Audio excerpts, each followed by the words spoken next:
Okay, good morning. Do you want me to call you Joseph or Joe? Well, whichever is more comfortable, Joe Okay, works is okay. I think fine. I'm already so used to Joe, but good morning. I'm so Yeah, yeah, good excited that morning. you are joining me this morning. Probably people are going to be watching it in the afternoons based on what time they are in their different countries where they're watching from. It's going to be a different time. Sure, But thank you so much for sure. coming and being willing to share your story as a missionary and a kid. So I'm going to today we are going to focus on missionary children. People, as you watch this and you're an MK or you know an MK, pass this video to them because we trust it's going to bless them. So I'm going to just start by letting you introduce yourself and tell us who you are and before we jump in. Okay, well, thank you, Vilma. This is just an amazing opportunity to be able to share some of the ways in which God has allowed me to be a part of His story. My name is Joe, Joseph Chin, and my passion is connecting Christians to calling.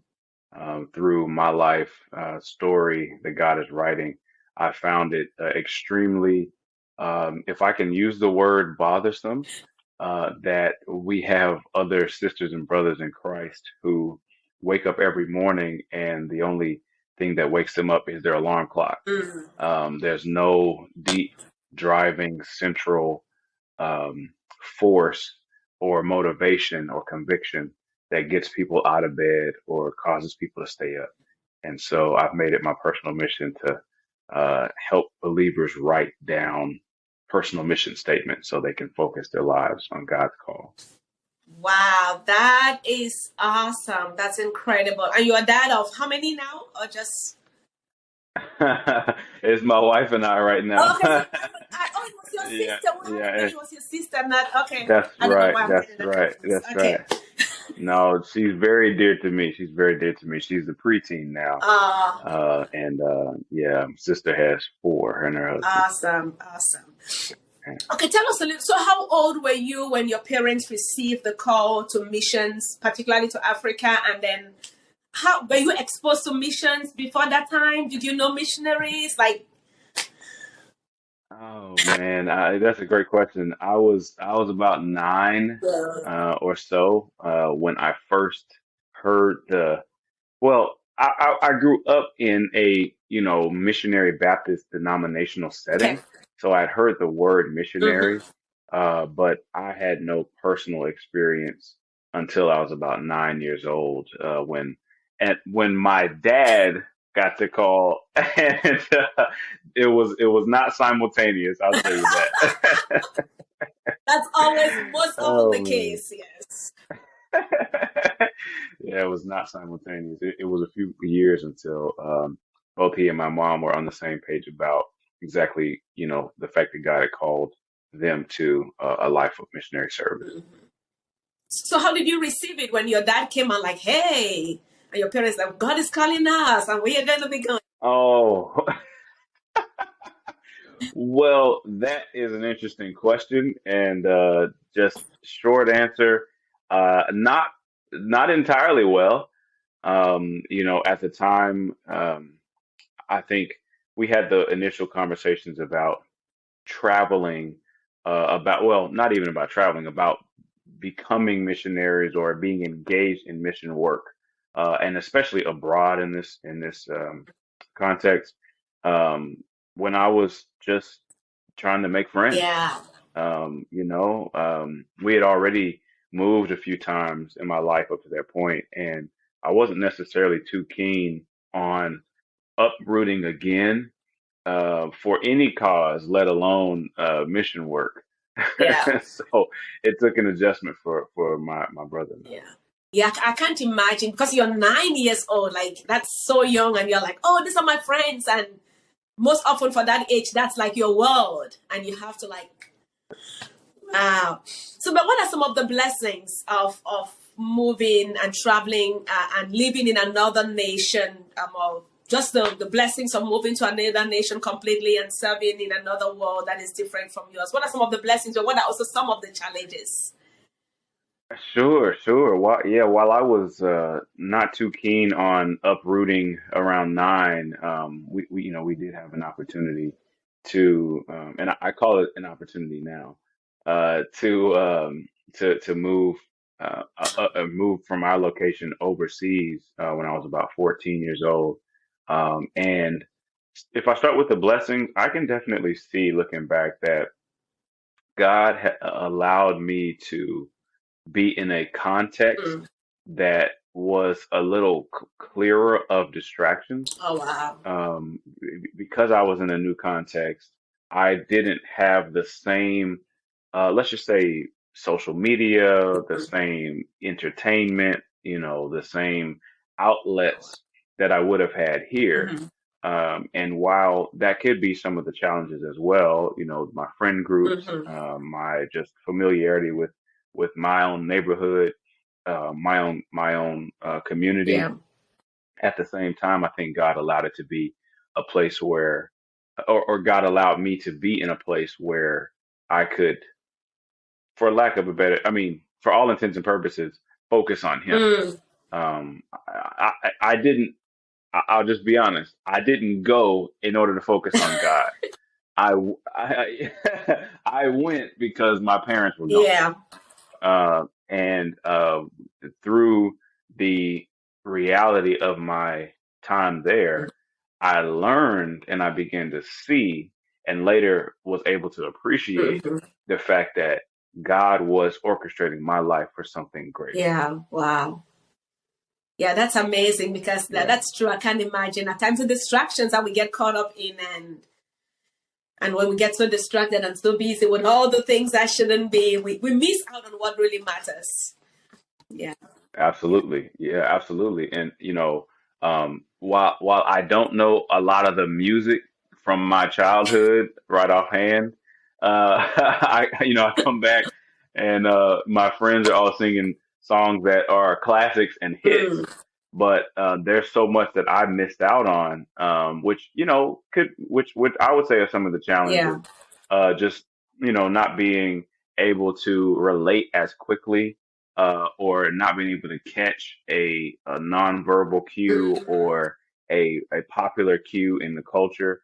I definitely can say that, taking nothing away from what God is doing in my life and was doing at the time, it's been it was a struggle, because when I would re-enter my culture or when I would reconnect with my friends or my family, I would notice that basically for every year that I was outside of my birth culture, Mm-hmm. it was about 2 years of separation because I had spent 1 year away, and I had also been away for 1 year. So the Yes. year, the years had actually added Mm-hmm. together. And so I saw this separation happen in terms of my Mm-hmm. upbringing that I couldn't really control, but I couldn't really reverse either. And so, the challenges are Yeah. real. As a kid, it's just, when can I get back to my friends? Why don't I understand the language that I'm interacting with, Mm-hmm. in this international, missions context? What, why why do people look like me, but why aren't at the same time they're not able to understand me, and I'm not able to understand them? Um, I had to really learn to rely on my family, Yeah. who was there to be a kind of a home base for me emotionally, psychologically, even spiritually, um, until the time came that I was able to, kind of start getting my footing in Yeah. in the new Mm-hmm. culture. So the challenges were definitely real. Wow, that's awesome. There are some things you've touched Yeah. on that I'm going to come back to a little later. But generally, when missionaries are going to the field, there is a training that they go through. I don't know when you guys were going, where the kids also trained, or it was just the parents were trained, and was if yes, was the training helpful in helping you transition into the new culture? I remember our training, at an institute called MTI, I believe. Mm. It might stand for Missionary Training Okay. Institute, based out of Colorado. And the parents as well as the kids were given a program and some resources to train Okay. with. It was a pilot program. It was an acronym, Uh-huh. and then a splice program was another Okay. acronym. If I remember correctly, it was about a 5. I'm trying to think if it was a 5 week. I, I don't know if it was quite that long, but it was several weeks. I want to say 2 weeks was pilot and 3 was splice, Okay. or vice versa, where we got a chance to learn how to catch cultural cues, Uh, how to know when there was something that was signaling this is not just a difference in preference mhm. or personality, but this is a cultural cue. So we learned about the importance of, nonverbal Yep. communication, like your Yep. posture or the position of your Mhm. hands, or the use of one hand or the Mhm. other. And we also learned about languages. We learned about the basics of languages, like how to how oh man, it's all coming to my mind now. Aspirated versus unaspirated P's, Mhm. barred B's, and different sounds that were, outside of the so-called 44 sound box Yeah. of American Mhm. linguistics. So yeah, there was a program, and we engaged with that material as well as with each Okay. other. We were with students and parents who were going to and be engaging in all different areas of the Mhm. world, both near and Yeah. far, and we had a chance to develop some camaraderie and community around our shared Mhm. experience of being outsiders to our own Yeah. culture. Wow. So was that helpful? Was that helpful Yeah. as you transitioned? I would say yes, because I still remember some of the stories I was told then, and I still remember, the many of the people, and I'm friends with many of the people who were with me in that during that program. And one of the things that makes it helpful is that there's somebody going back to that core group. I could lean on more people, Oh, yeah. so I could reach out to a friend who was in an Asian context. And even though we weren't in the same cultural Mhm. community, we could share and understand the Oh, struggle. wow. That's good. I could reach out to a friend who was, near, the some other Mhm. subcontinents, and I could just talk about my Mhm. experience in a way that I knew they would understand because we had something. I think about the book of Matthew, chapter 5, when Jesus had his disciples come up to him on the Mhm. mountain. And there's something special, I believe, about people, the people of God, doing something difficult together Yeah. Yeah.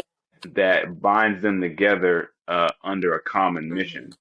And so I think that type of program was instrumental in that regard. That's awesome. So, what are some of your funniest experiences on the mission field, and what are some of the, let's say, weirdest and most terrifying?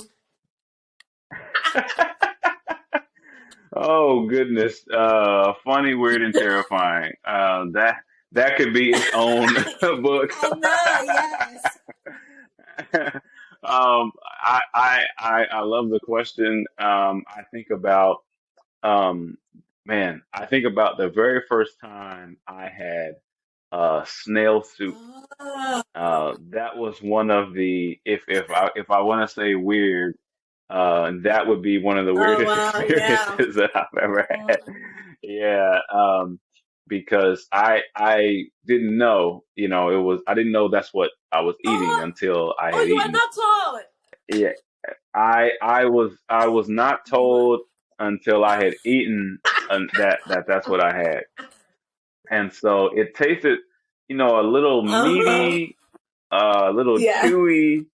And then when I was told it was snail, I thought, okay, I've been bamboozled. So that's definitely high up there on the Oh, weird scale. my. Something that could be considered funny and terrifying. is a trip that we had as a family to Kenya, and in the midst of the beauty of the Kenyan landscape, we were on a tour. I guess you would say a Okay. safari. There, I think was is Was it that the Lake one in Nahuru? Nairobi? Um, I think the name was Lake Nahuru. I'm trying to make sure I'm not Okay. mixing Kenya and South Africa I in my know, mind, yeah. but yeah, yeah. But I know that we were with our friends there. Perhaps the one, yeah, near Nairobi. And we were basically pulling onto this overlook where we could see, get a better view of the wildlife and just kind of take in the Yeah. scenery. When we got out of the truck, one of us didn't close the back door, Oh, and while we while we had walked away from the truck, this group of baboons came and basically took our bread and took our food out of the car. And we quickly learned that while this is a safari, this is not, it's not like the American zoo where you've got yes. bars and things Yeah. like that. We are actually in the, in the middle of Yeah. wildlife. So we learned that pretty Yeah. quickly. Oh wow. Yeah. When you were talking, I was thinking like, oh, did they just come and take over the car and just got in and sat? Yeah, because that is you're in their territory. Yeah. Oh. That's right. That's right. That's right. Oh man. So yeah, I think for weird snail soup, it was a little terrifying at first, but it became funny. But I have to tell you, there's a there's a moment we were. This is back in Okay. Ghana. I didn't mention. That's where my family spent a few years. We were in one of the zoos in Ghana, and we were had reached the end of this kind of self-guided tour through the exhibit, and we passed well, I guess primates have the day because it was another primate incident. This one was in its exhibit Mm-hmm. contained, but one of my friends basically was copying the monkey. Oh.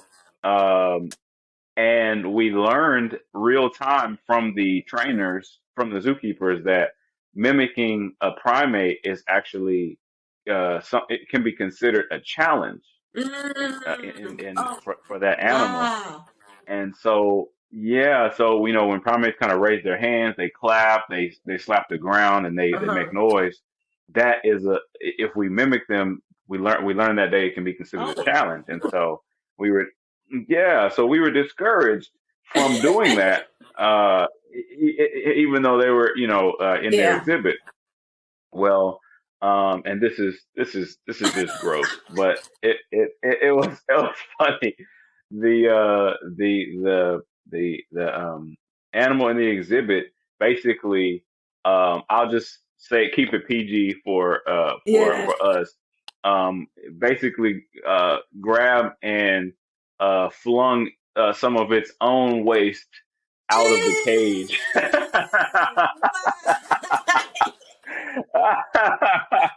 Oh, So we learned quickly that day, oh my. be careful when copying animal movements. Oh my.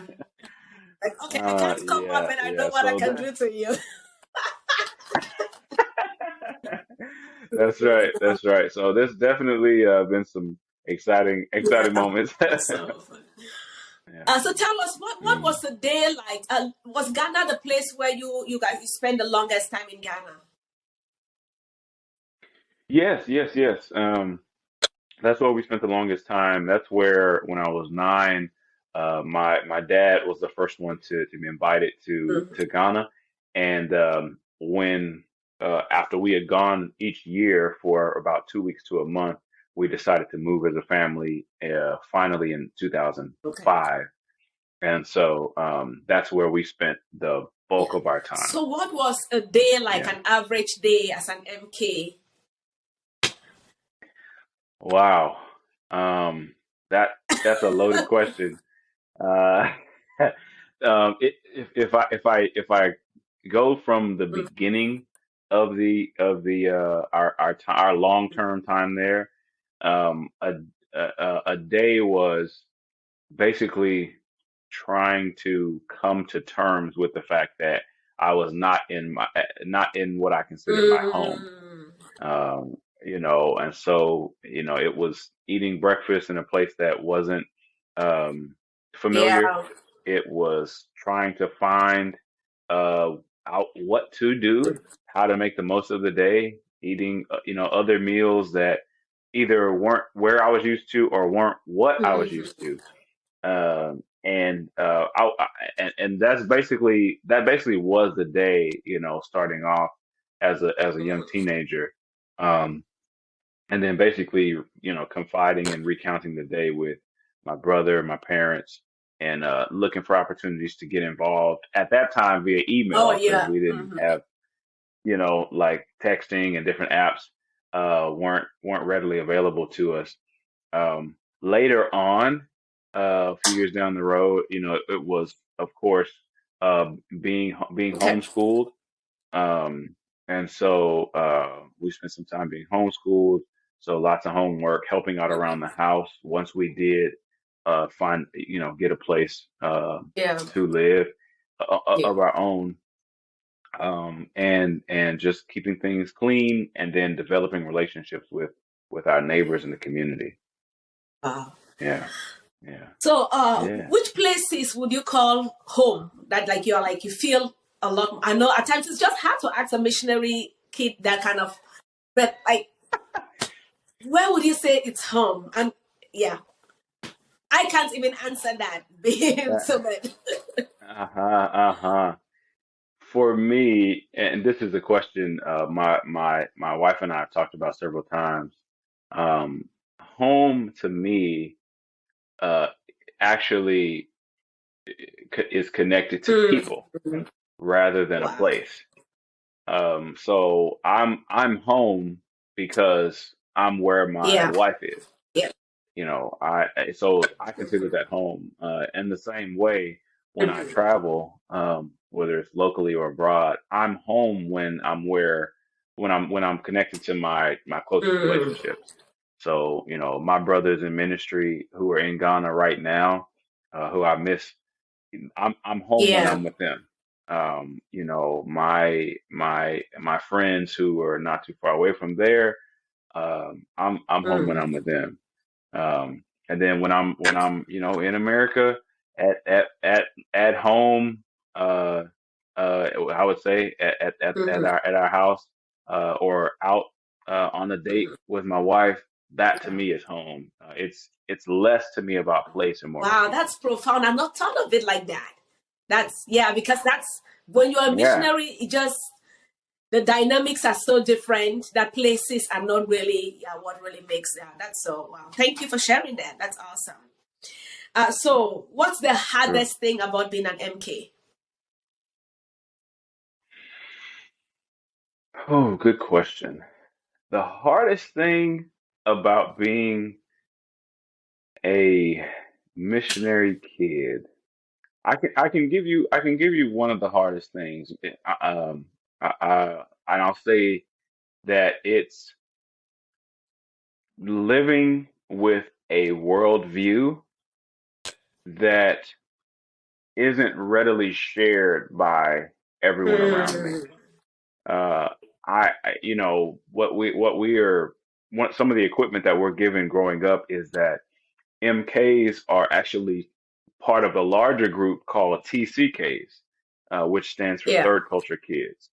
And that is essentially someone who started in one culture, ended up in another culture, and because of their experiences, they actually have a yeah, conglomeration that they live by, and that new culture is not entirely the first culture and not entirely one or the several cultures that they've Yeah. ended up interacting, engaging with. And so the hardest thing for me, I would say one of the hardest is having the mindset that I have.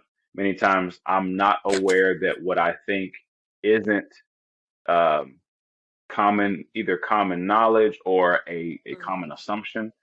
And so needing to be aware of what I think and then also be willing to engage and either make an adjustment or, elicit some kind of compromise with other Mm. perspectives. Oh, wow, that's awesome. Okay, I'm going to transition. I'm going to read this because I had to write it down. Michelle Phoenix, she's an advocate, an author, and all of that. And she talks about MKs. She says home is a complex concept for MKs whose citizenship is in one country and their upbringing is in another. She says that the MK's world is a shifting sand. Do you agree with that statement? And there's some part of your personality. I know we've picked a bit little about it. Some part of your experiences that are in line with what she says. I would say so. Especially around this um, definition that summary of TCKs. I think that it's what sticks with me about what she mentioned is that the life of an MK is a shifting sand.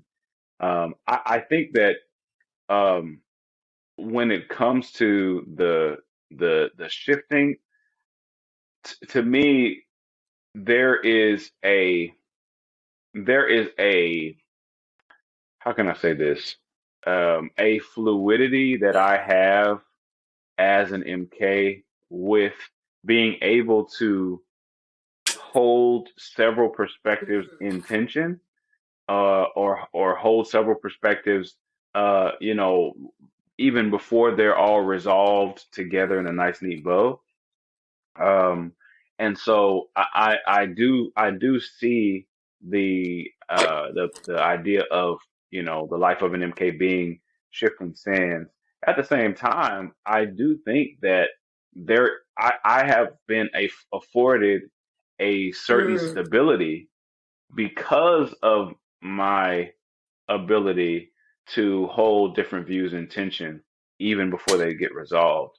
I can be somewhere that's difficult to be because I know that while it's uncomfortable, I know that it Yeah. either will be resolved or something will basically shake itself out as the Lord would have it. And so I think I have a certain stability where um, certain difficulties or certain unknowns or ambiguities don't shake me if I didn't Mm. have this Wow, perspective. that's awesome. Wow. So that's Yeah, actually like a plus yeah, yeah. because yeah, Yeah, absolutely. yeah, I think it's a great strength. I didn't know going in, of course, that I would have this. In the beginning, I would have opted just to yeah. stay exactly where I was and Mm. keep doing what I was doing. But the Lord is so kind that He's given me a perspective that allows me to, I think, stand a little Yeah. or more Wow, that's firmly. awesome. Thanks for sharing that. So, what have Yeah, been your greatest sure. losses as a missionary kid? Oh man, um, the first thing that comes to my mind Mm. are my friends, and certain relationships. Um, I've had I've had um, to to hold I've had to hold all of my relationships with an open Mm. hand. Um, I've not been able to, um, if I say keep all Yeah. the friends I grew up with.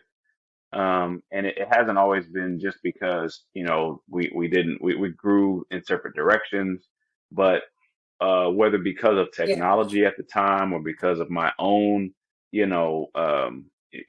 inability to keep up via email, before we had apps like WhatsApp and things like that. um, certain of my Yeah. relationships have suffered growing up, and I still think about them. I know that I'm an adult now, married and, paying bills. But I still think back to, what if I had kept up, with my friends? What if I had not, left my Mm-hmm. context? What if I had stayed? What if we had grown up together in that, in that Mm-hmm. cultural place? Um, how could things have been different? Um, you know, so I would definitely say relationships are lost. I mentioned the cultural Yeah. music that I would have grown up with. I think that, while to me it's funny sometimes and a little embarrassing that I don't know some of the music. Uh, when a concert's coming to town, I don't get as excited as Mm. some other folks because I'm just not sure how I need to think or feel about Yeah. a particular artist, because I don't have them in my teenage, you know, um, Yeah. discography, if you will.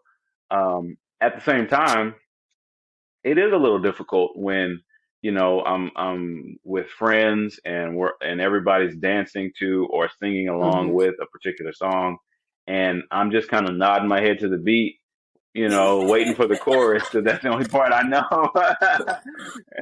So it's a little difficult because I feel during those times that, oh, I Mm-hmm. am on the outside.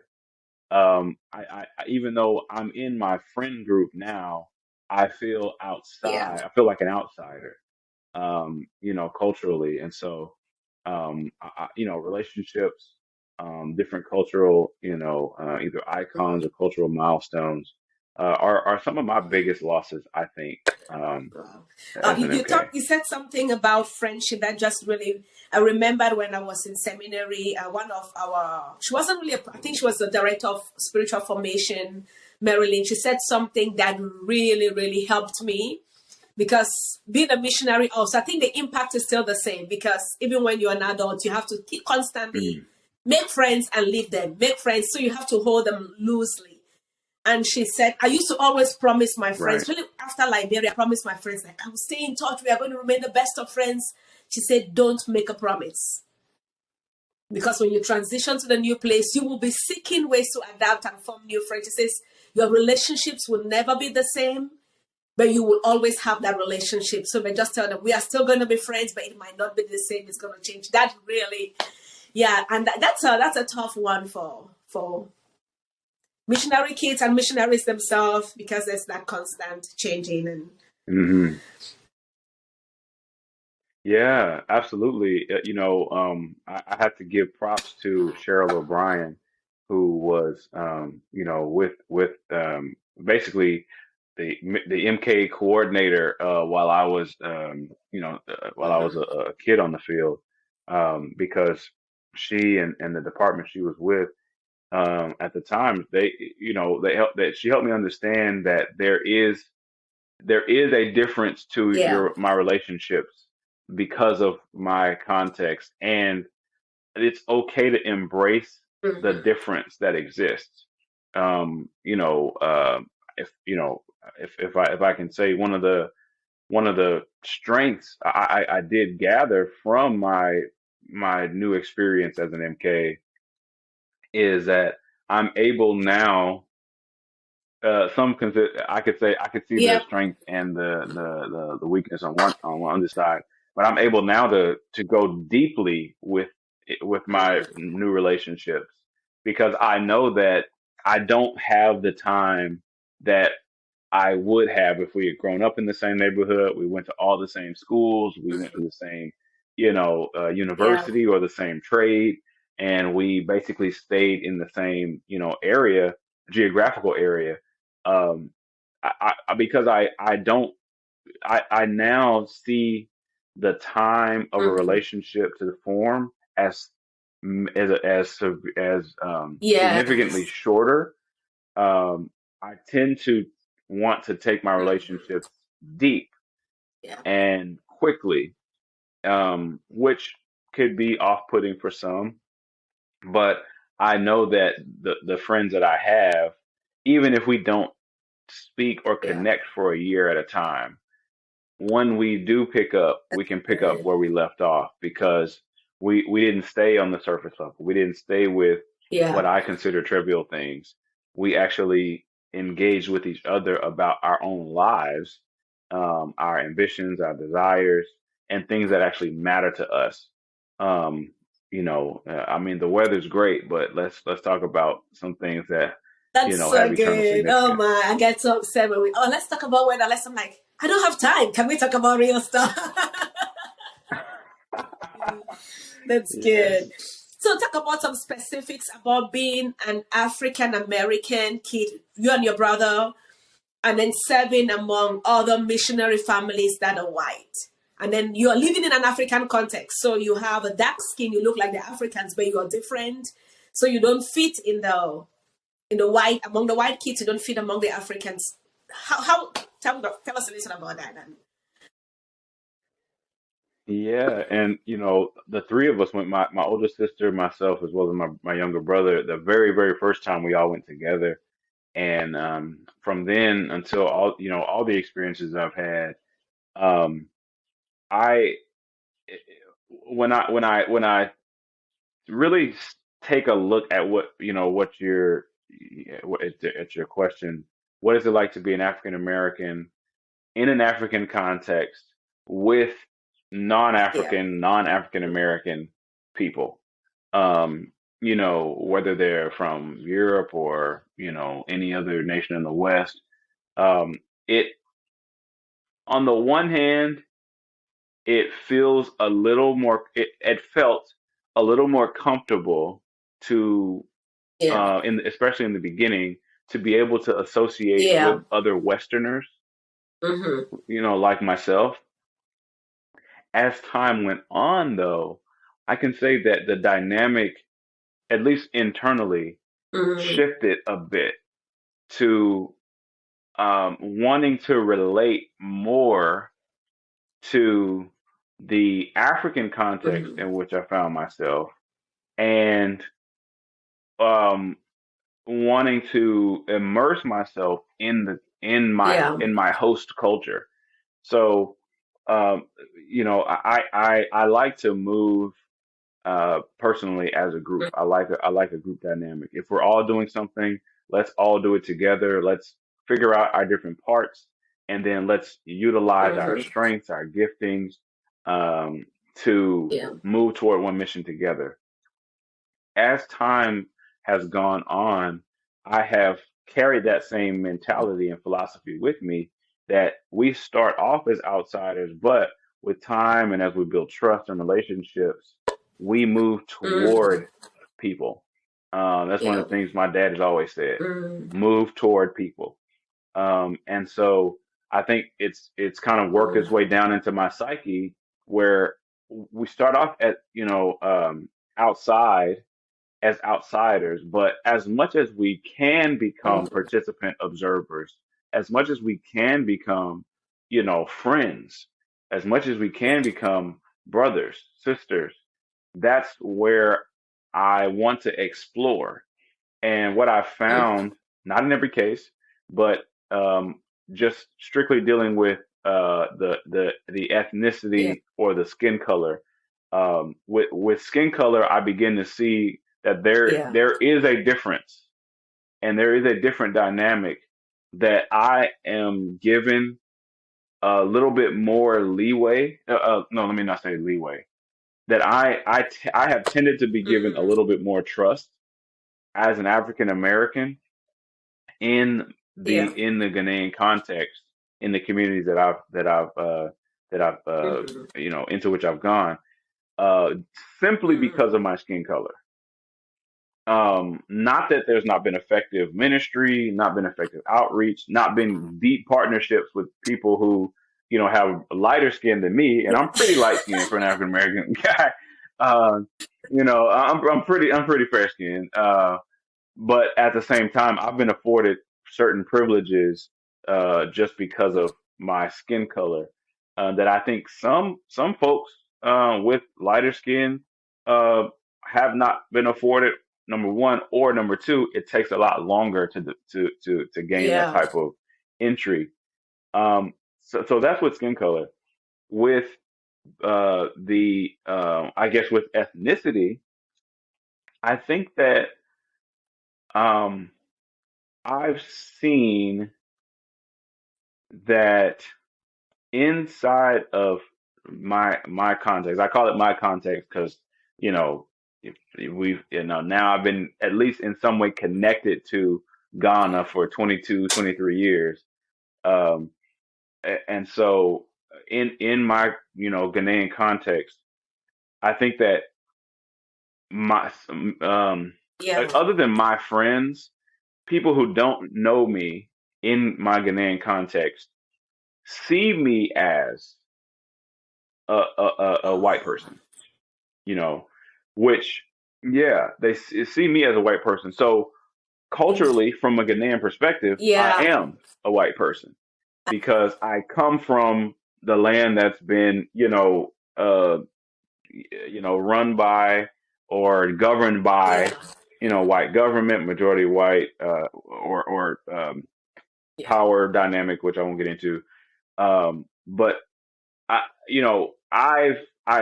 am viewed as from my Ghanaian context Mm-hmm. white. With my white Mm-hmm. missionary counterparts, I'm viewed as Yeah. closer to African. So, again, using the colors, I'm viewed as white Mm. from one end and black from another. But sticking with ethnicity, I'm seen as or nationality, I'm seen as American from one end, and I'm Oh, seen as oh wow. African from another end. And so even within the context of um, even within that context, there's a Yeah. third culture that develops. It's not just having shared experiences, but it's now entering into a new Mm-hmm. context and then being viewed by this way by one side and this way by another side, while trying to Yeah. cultivate strong relationships and understand different cultural and ethnic, Oh, wow. dynamics. So that was a That's long answer, but amazing. Yes, that's what I think. that's yeah.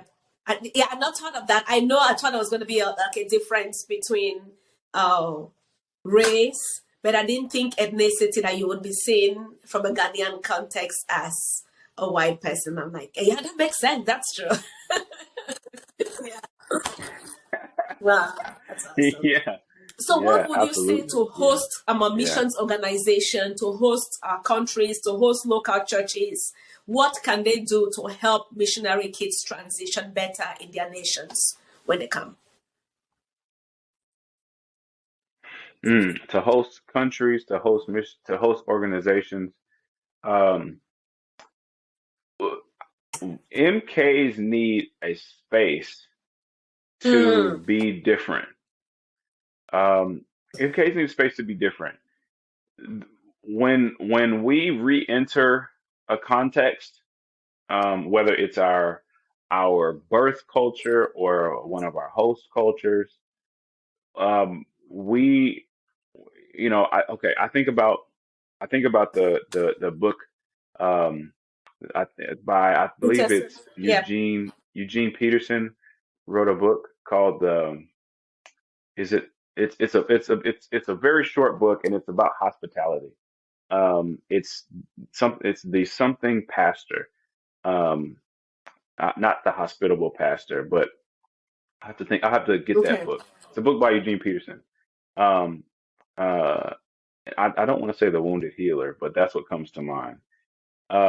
In his book, he gives the imagery of like I mentioned, hospitality, where people who we want to entertain, uh, who we want to invite into our lives. It's Mm-hmm. kind of like the imagery of someone coming to your front door. When someone comes Mm, to your front door and knocks on the door, well, you open the door, but that person cannot enter your home unless you both open the door and then create space for them to come in. And yeah. I think that many host organizations, countries, groups have expressed a willingness to open the door to, MKs and people who might be otherwise, considered different. But I would say to those organizations and groups, go the extra step and then create space for us to Mm. come in. Because an open door means that we just meet you, and we meet you with all of your assumptions, your misgivings, misconceptions about who we are and where we come from. But if at the same time you can let us in, give us the Yeah. space to be different, and in that process, we can then become a part of your group in the way that best suits us. Then I think you'll see us kind Mm. of flourish and come alive a little bit more. Well, so what would you say to an MK who might be watching this and maybe encourage, discourage wherever they are? What would you say to them? My sister, my brother, you are Mm. a rare breed.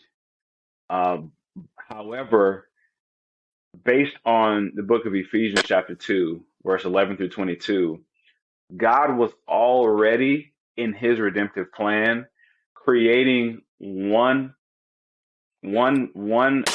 people out of two. When he created the Jews, when and the Gentiles, when he orchestrated their being in Christ, he brought together Jews and Mm. Gentiles who were not alike, who in many cases didn't want to be together, and were against being together. Just look at Acts chapter 15. Um, but in one man, Jesus, God brought together two distinct people who otherwise would not have combined. And so in many ways, Jesus is the ultimate Amen. missionary kid. Wow. Um, so Jesus, based on Philippians 2, left heaven, came to earth, and then is fully God and fully man in one body. So you too, having been born in one place and been brought up in one or more other places, there's something in you that as you establish Mm. this third culture within you, as you are a missionary kid, whether you're, a kid or an adult, um, Mm. look at the example of Jesus and find strength and Yeah. belonging, because that's what we're looking for, right? Find belonging in the fact that Jesus was and is the first missionary kid. Many people don't understand you. Many people aren't trying to understand you. I know the questions that you get and the misconceptions that people have, and they talk to you as if they know, and they try to relate your Mm. experience to things that don't relate.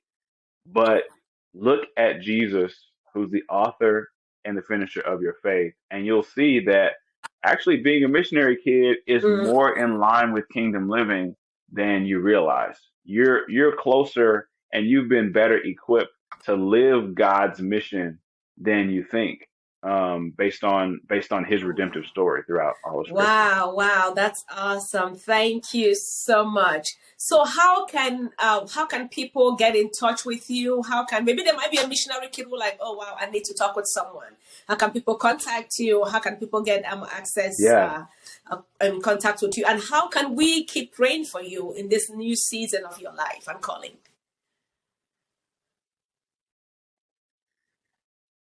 Yeah, definitely keep praying for me. Right now, you know, I really sense the Lord inviting me to a more intentional way of telling stories, which is why I was so honored for this time together with you, Velma.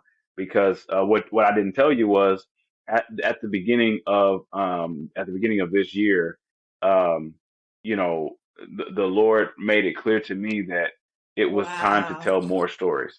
And so this has Wow. just been an amazing opportunity that the Lord And is clearly orchestrating.